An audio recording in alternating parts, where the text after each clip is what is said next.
you're a joke with that accent." The rich woman's loud laugh cut through the fancy dinner like a knife. She pointed at the black maid standing quietly beside the table. "Seriously? How do you even work in a place like this with that voice? It's embarrassing." The entire room went silent. 25 important guests froze with their wine glasses in hand. Security guards started walking toward the maid. She was about to lose her job, her home, and the only stable life she had built for her little daughter. But then something no one expected happened. A small voice spoke up. Four simple words that made the powerful host stand up and everything change in seconds. You need to hear this full story. Hey everyone, welcome back to the channel. If you're new here, I'm really glad you clicked on this video. This is the place where we share emotional real-life stories that hit you right in the heart. Stories about dignity, truth, and second chances. Right now, drop your city and country in the comments below. I love seeing how far these stories travel. What you're about to watch is one of the most powerful stories I've told. It's about a hard-working single mother, her smart 6-year-old daughter, a rich woman who mocked her accent in front of everyone. And the moment the host revealed the maid's real identity, get comfortable. This one is going to stay with you for a long time. Her name was Aisha Thompson. At 36 years old, she had already faced more struggles than most people see in a lifetime. Aisha grew up in a small town outside Atlanta, Georgia. Her mother worked long shifts at a diner, serving food with a smile even when her feet hurt. From a young age, Aisha learned how to stretch every dollar, cook simple meals that tasted good, and hold her head high even when life tried to push her down. She was a bright student and earned a scholarship to study international relations at university.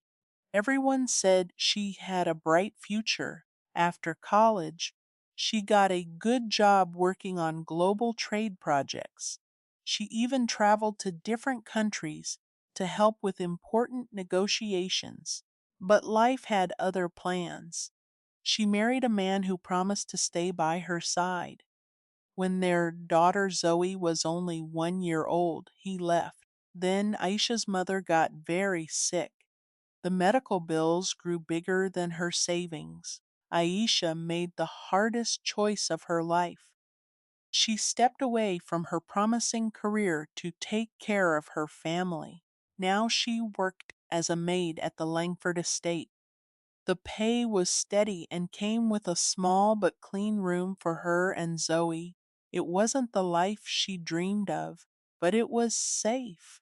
And for Aisha, safety for her daughter mattered more than anything. Every morning started the same way. At 6:15, Aisha woke up quietly. She made breakfast with what they had: eggs, toast, and a little fruit. Zoe, her 6-year-old daughter, would come running with her curly hair messy and her favorite stuffed lion, Leo, tucked under her arm. "Mama, Leo wants his toast cut in triangles today," Zoe said one morning, rubbing her eyes. Aisha smiled and cut the toast exactly the way her daughter liked. "Trimes for the king lion," she replied softly. Even with her accent, the love in her voice was clear. Zoe was a curious child. She carried Leo everywhere and asked questions that made Aisha think. While eating, Zoe drew a picture on the back of her school permission slip: a big house with 3 stick figures holding hands. "That's me, you." "And Mr. David," she said proudly.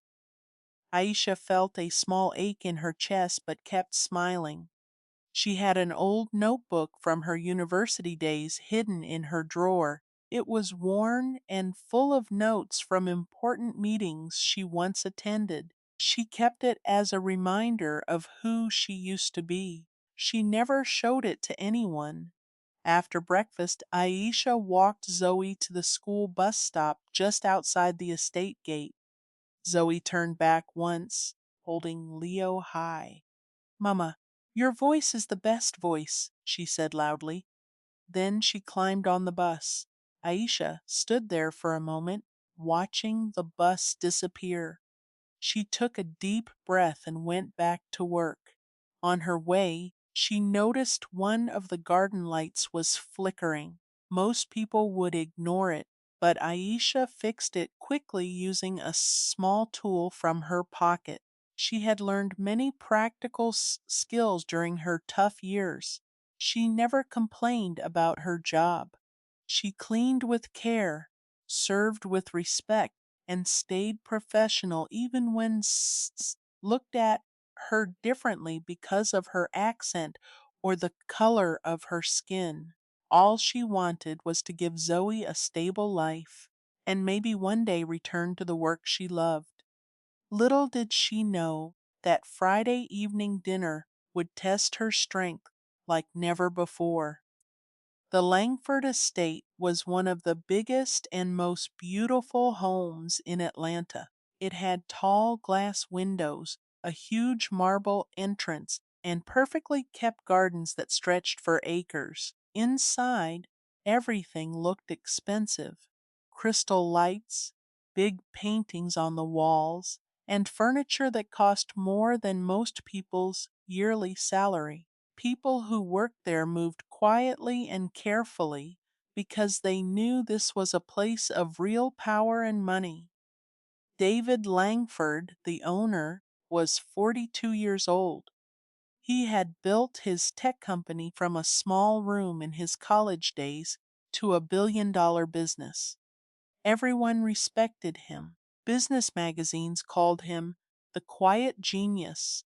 His staff said he was fair and always remembered small things about people. He greeted everyone in the morning and made sure the workers had good food and safe places to rest. But lately, Sophia Reynolds had become a big part of his life. Sophia was 32 years old, younger than many people expected for someone who acted like she owned the place. She came from a rich family and had a sharp mind for business. She was tall, with straight blonde hair always perfectly styled, expensive designer clothes, and a confident smile that could turn cold in seconds. Sophia had been staying at the estate more and more. She liked to plan big events and give orders to the staff. Most of the time she was polite in front of David, but when he wasn't around, her true nature showed. She often made rude comments about the workers, especially Aisha. "She talks too slow," Sophia would say to her friends on the phone. "I don't know why David keeps her here. The accent's just too much for a house like this." David's company was working on a very important international trade deal worth hundreds of millions of dollars. For weeks, his team had been stuck on one complicated problem. They needed someone with real experience in global negotiations, but no one on the current team could solve it. David was getting worried, but he stayed calm and kept working.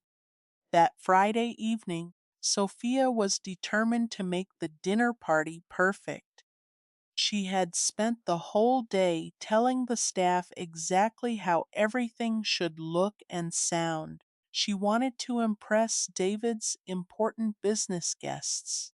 In her mind, everything and everyone had to meet her high standards, or they didn't belong. Aisha had felt the pressure all day. She worked quietly, doing her best as always. She had no idea that this dinner would become the night everything changed. It was a chilly Friday evening in November. The Langford estate was glowing with beautiful lights. 25 important guests had arrived: business partners, rich friends, and a few family members. The long dining table was set with expensive plates, fresh flowers, and shining silverware. The smell of delicious food filled the air. Aisha had been working since early morning. She was wearing her clean made uniform and moving quietly between the kitchen and dining room, refilling water glasses and clearing empty plates. She stayed professional and calm, even though her feet were tired. Sophia was in a bold red dress, laughing loudly and talking to the guests. She wanted everyone to see how perfect the night was. At one point, Aisha approached the table to offer more wine to an older guest. "Would you like some more red wine, sir?" Aisha asked politely. Her voice had a soft accent from her Georgia roots mixed with her African heritage. Sophia turned her head sharply. She looked at Aisha from head to toe and laughed out loud. "Oh my God, listen to that accent. It's so thick I can barely understand what she's saying. Are you even from here?" The whole room became quiet. Some guests looked down at their plates. Others shifted uncomfortably in their chairs. Aisha kept her face calm. "I'm sorry if I wasn't clear, Mom. Would you like more wine?" Sophia laughed even louder. "This is exactly what I was saying, David. How do you let someone with such a heavy accent serve important guests? It's embarrassing.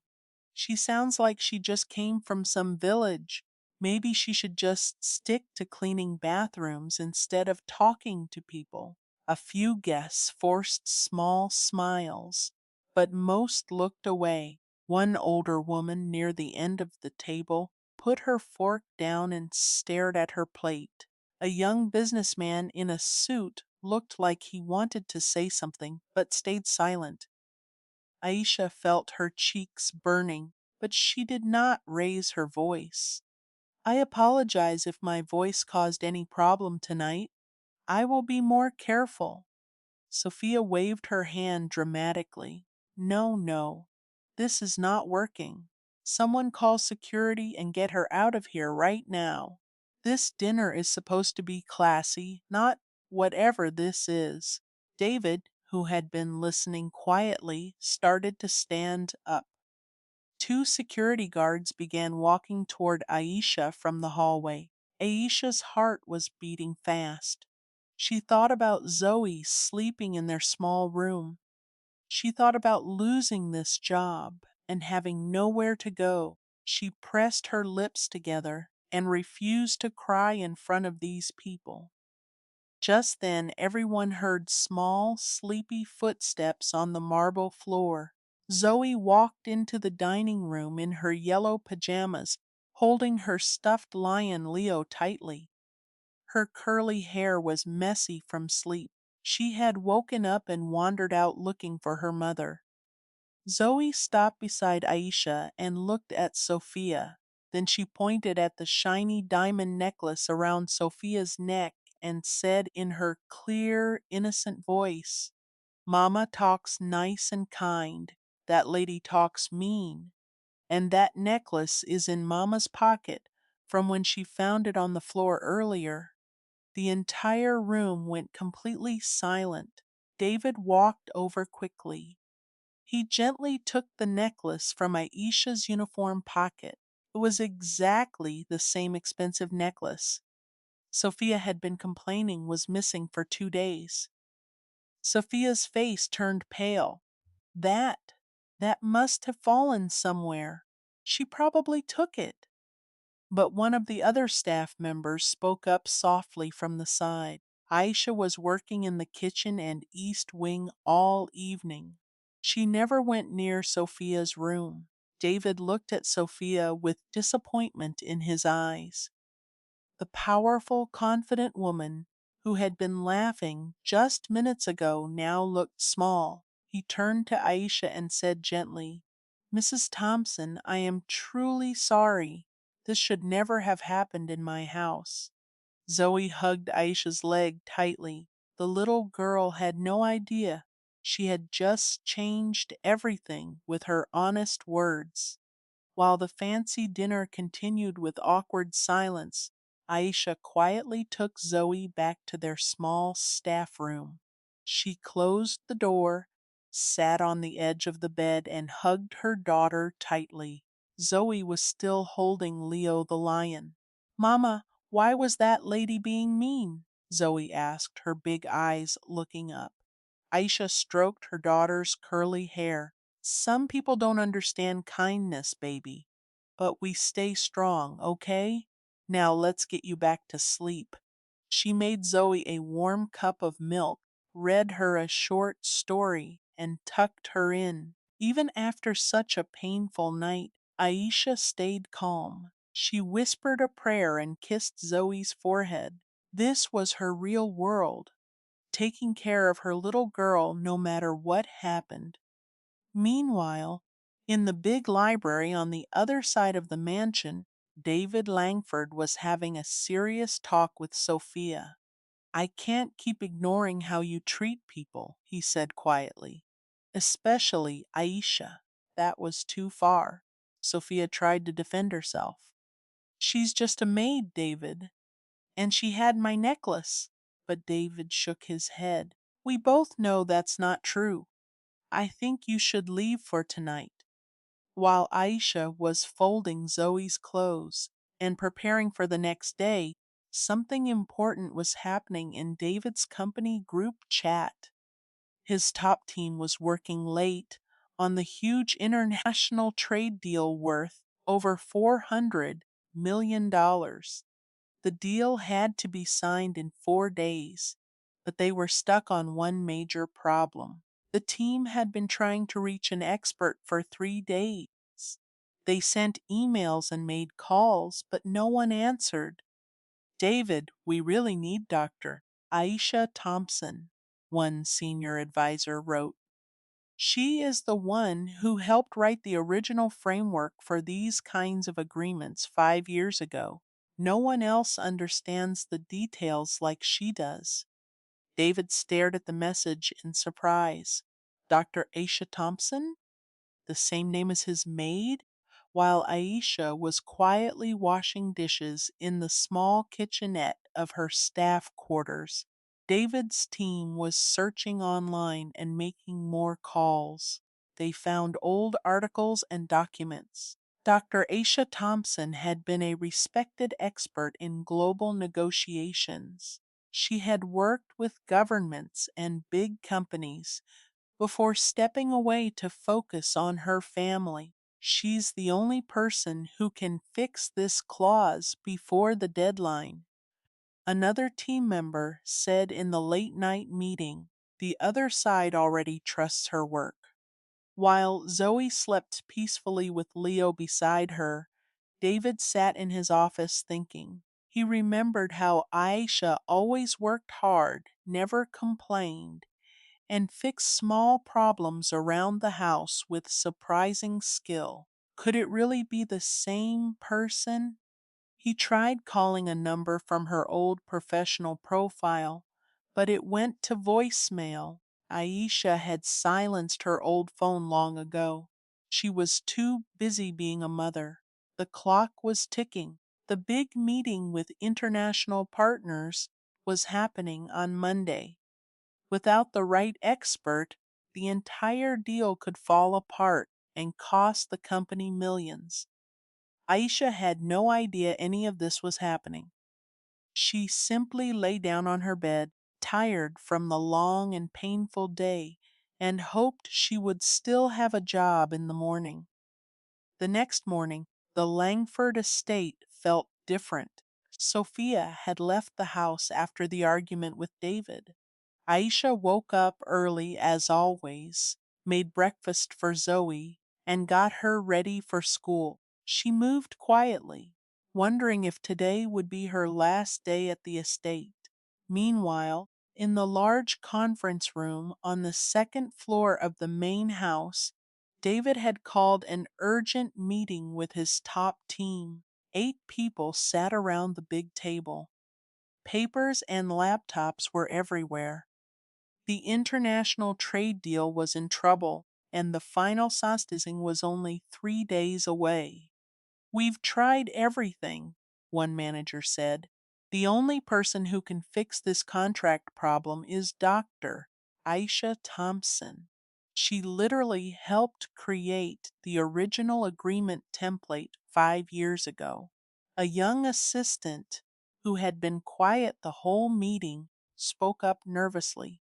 Sir, isn't that the same name as our maid, Aisha Thompson? The room went completely silent.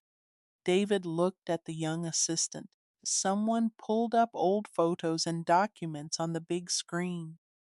There she was, Dr. Aisha Thompson, respected expert in global negotiations.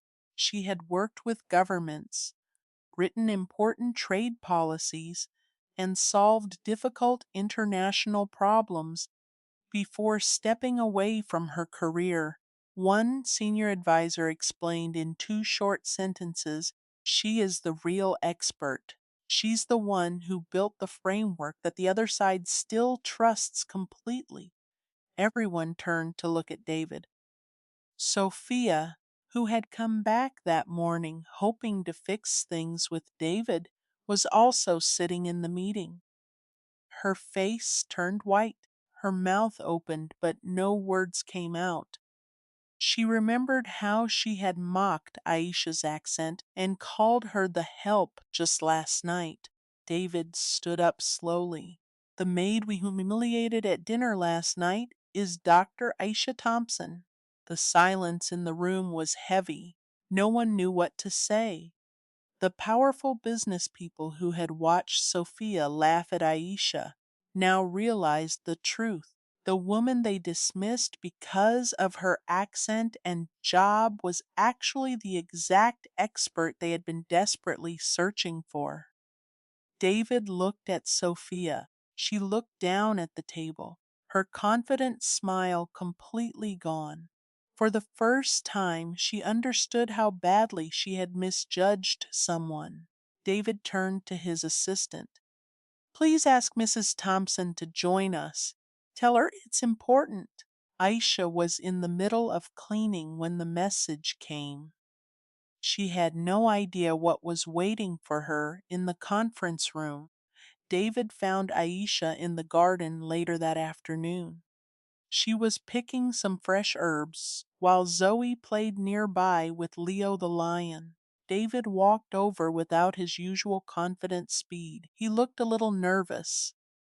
Mrs. Thompson, Aisha, he said gently, can we talk for a moment? Aisha wiped her hands on her apron and nodded. Zoe looked up but kept playing. David sat down on the low garden wall so he wasn't towering over her. First, I want to apologize again for what happened last night. Sophia was completely wrong. I should have stopped it immediately. Aisha stayed quiet for a moment, then said, Thank you. I just want to do my job and take care of my daughter. David nodded. I understand. But there's something else. My company is working on a very big international trade deal worth over $400 million. We've been stuck for weeks on one difficult part of the contract. Last night my team told me that Dr. Aisha Thompson is the expert who can fix it. Aisha looked surprised but didn't say anything. David continued, That's you, isn't it? Aisha took a deep breath. Yes, that was my old life. Before Zoe's father left and my mother got sick, I stepped away to focus on family. David leaned forward. We have a meeting on Monday. The other side only trusts the original framework you helped create. No one on my team can solve this problem. I'm asking for your help. Sisha thought for a moment. She looked at Zoe, who was drawing in the dirt with a stick. I can help, she said finally, but I need to be finished by 3:15. That's when I pick up Zoe from school. David smiled. Of course. We will work around your schedule. Your daughter comes first." They moved to the library. Aisha looked at the contract papers. Within minutes, she pointed out the exact problems and suggested clear solutions. She explained everything in simple but smart words. David and his small team watched in amazement as she fixed months of confusion in less than an hour. While explaining one difficult clause, Aisha noticed David listening carefully, not like a boss, but like someone who truly respected her. For the first time in years, she felt seen for her mind, not just her work as a maid.